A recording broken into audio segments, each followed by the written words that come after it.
YouTube to make sure that we maintain the public component. So anyone who would like to observe from the public can do that. Okay, looks like that's live. And the last thing I need to do, guys, is go through our hearing script, which basically just outlines the procedure for the hearing. And then we'll jump right into the presentation here. So this is the July 28th, 2021 session of the Zoning Hearing Examiner docket. My name is David Sturkey. I'm the Zoning Hearing Examiner for the City of Cincinnati, and I will preside over this hearing. The case before us today is case number ZH20210096. The purpose of this hearing is to allow applicants and opposing parties to testify and to offer and refute evidence and testimony. This hearing will follow the rules found in the zoning code and the supplemental rules of the Zoning Hearing Examiner.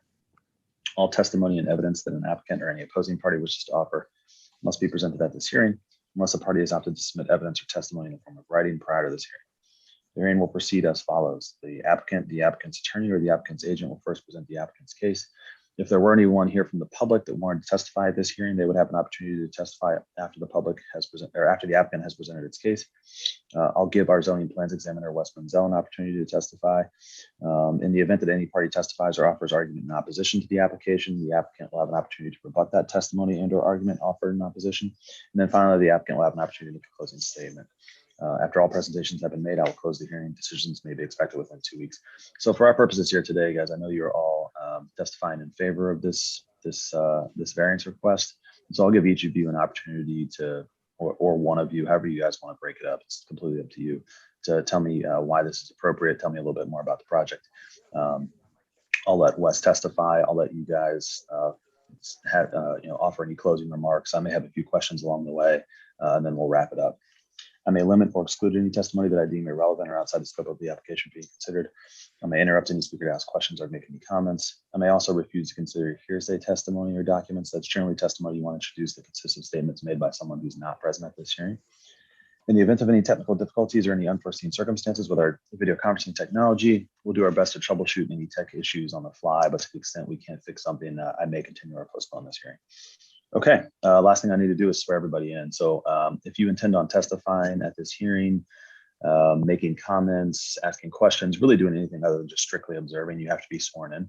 And so if that is you, if you think that is you, if you could take yourself off mute and raise your right hand. I need everybody to answer out loud.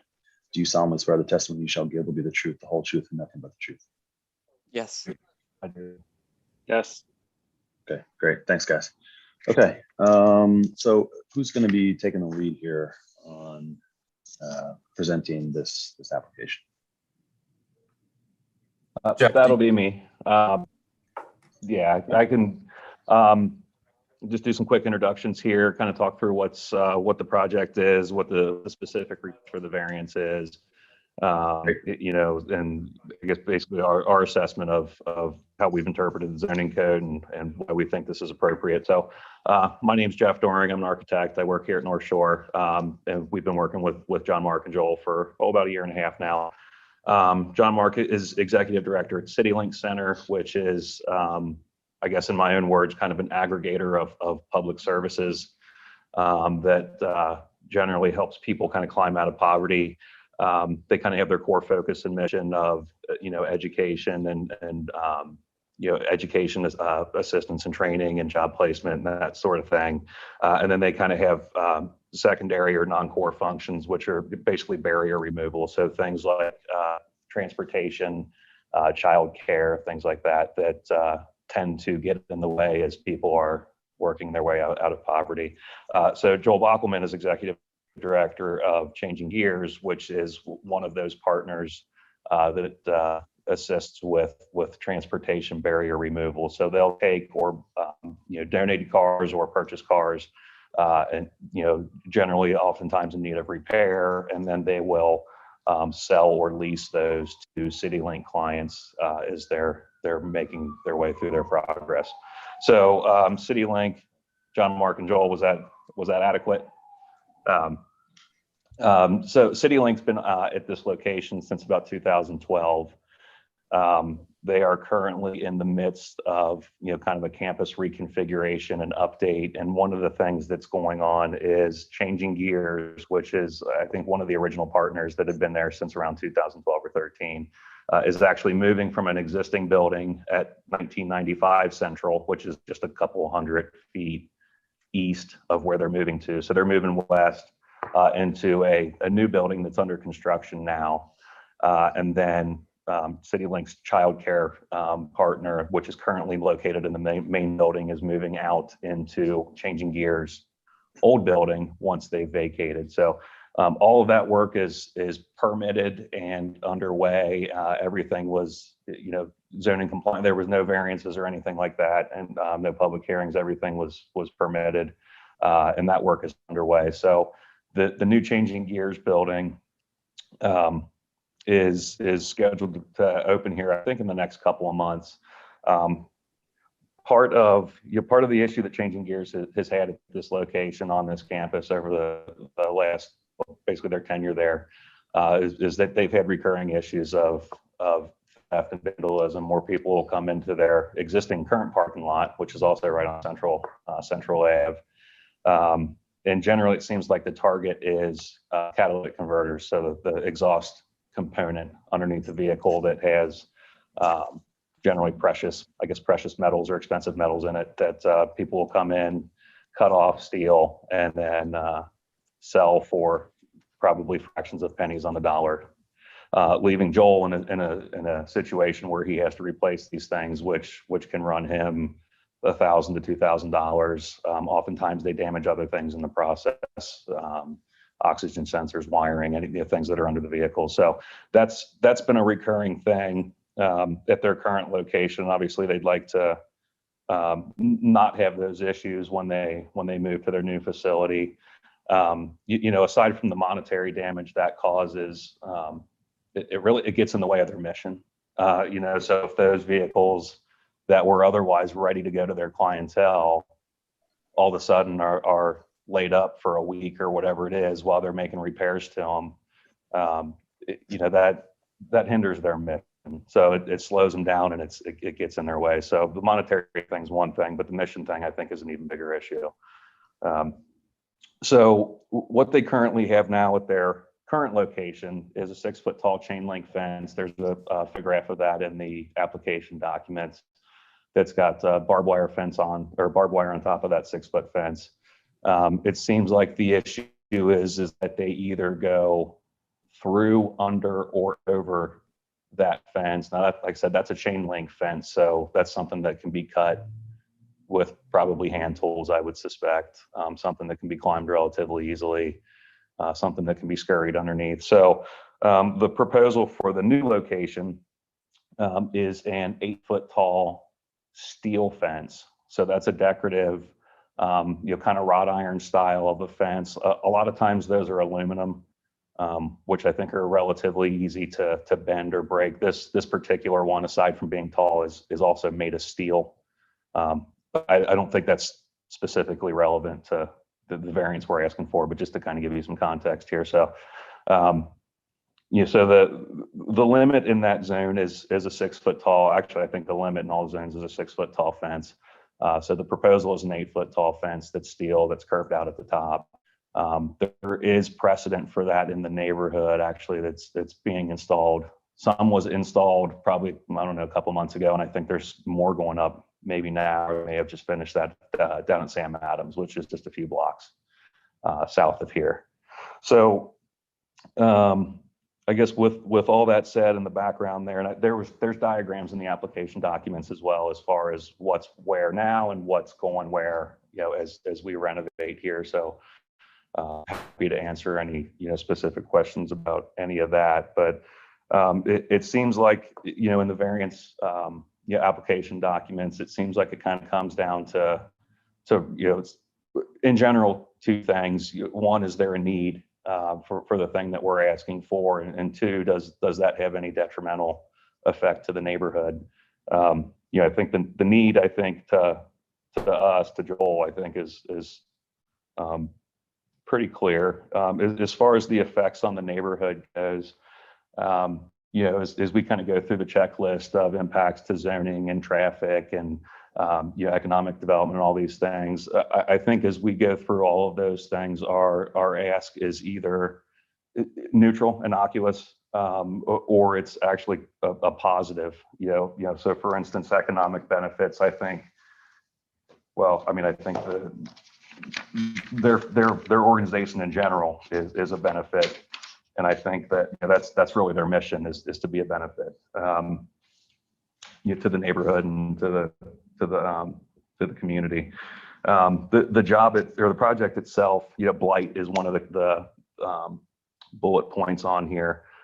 So the site that Changing Gears is moving to was actually previously a parking lot. So from our standpoint, I think the neighborhood standpoint, that's a positive thing, to kind of infill the urban fabric.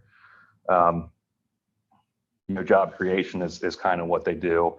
Neighborhood compatibility, so CityLink has almost, but not quite that entire block between Bank, Lynn, Central Ave, and Bay Miller. There are a few parcels that they don't own, but for the most part, they kind of have a campus setting and feel there.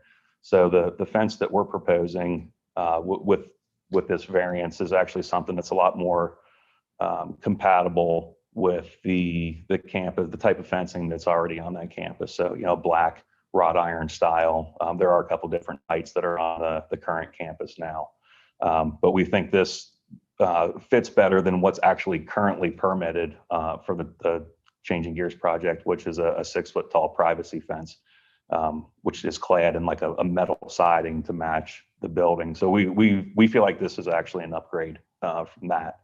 So I guess the other criteria in here, where it basically says the strict application of the provisions of the requirements of the code as applicable or unreasonable and would result in practical difficulties. So this really comes down to the security of their facility there. So we feel like the strict application of the code and the 6-foot tall fence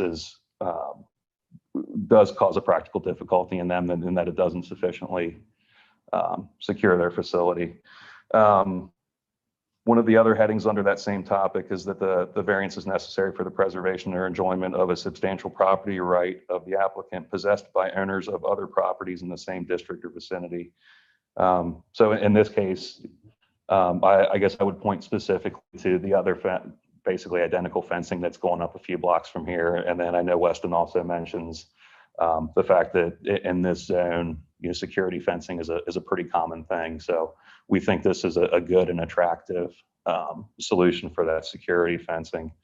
I do want to real quick just thank Weston for his kind of help and guidance through here. I'm sure you have his staff report, which is favorable. We agree with everything that he's outlined. So I guess with that said, I'd throw it out there to see if you guys had any questions for us or if Weston had any comments.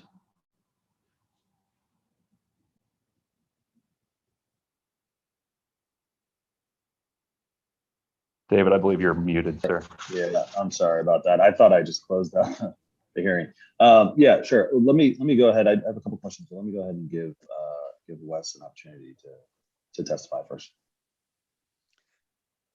Morning. I don't really have anything substantial to add to the discussion other than just highlighting a couple things. That the proposal, given the context of security and deterring vandalism, the 8-foot decorative fence is a reasonable request, and it's aesthetically pleasing, and I don't see any negative or adverse effects to surrounding properties. So I think it's an upgrade to the existing chain link, and it's an overall positive to the project and the neighborhood. Thanks. Thanks, Wes. Okay, I just had a couple questions. Let's see. I think you guys covered most of what I wanted to ask you about, but are you replacing the fencing on Bay Miller as well as on Central? As I look at the property, it looks like there's fencing on both sides. Is that right? Yes and no. So we don't actually touch Bay Miller. So that's technically a side yard. So there's like a row house, kind of a shotgun building on the corner there that goes along Bay Miller. They touch Central Ave and then the alley behind us. So the section of fence on our yard that runs north and south actually abuts to the side yard of that corner lot, if that makes sense. Let me take a look at it. Okay. But yes, we are replacing it. Okay. David, if you look at the aerial photo on page 2 of my staff report, it does show, you know, a building to the west of the red line. That's their parcel, just to help clarify that. About a 20-foot wide lot that separates us from Bay Miller. And then on their site plan, it's a little hard to see, but you can see that building as well. Gotcha. Okay. So the I guess let me share my screen. Sorry, guys.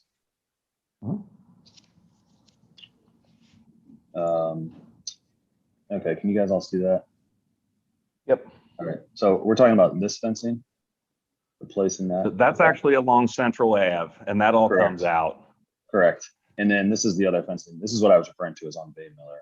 But yeah, I guess you're saying it doesn't actually touch Bay Miller. Right. So the kind of broken pavement just to the left of your, yes, that's actually that's another private parcel that CityLink doesn't own. Perfect. There you go. So, but to answer your question, yes, that fence does get replaced, and that would be with the same 8-foot fence. And it's all the same 8-foot fence all the way around. On this view, yes. Okay, got it. All right. Great.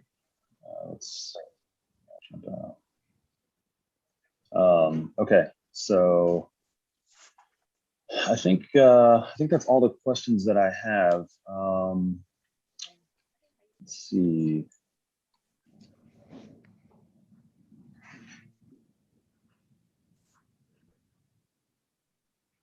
Give me 1 minute here, guys.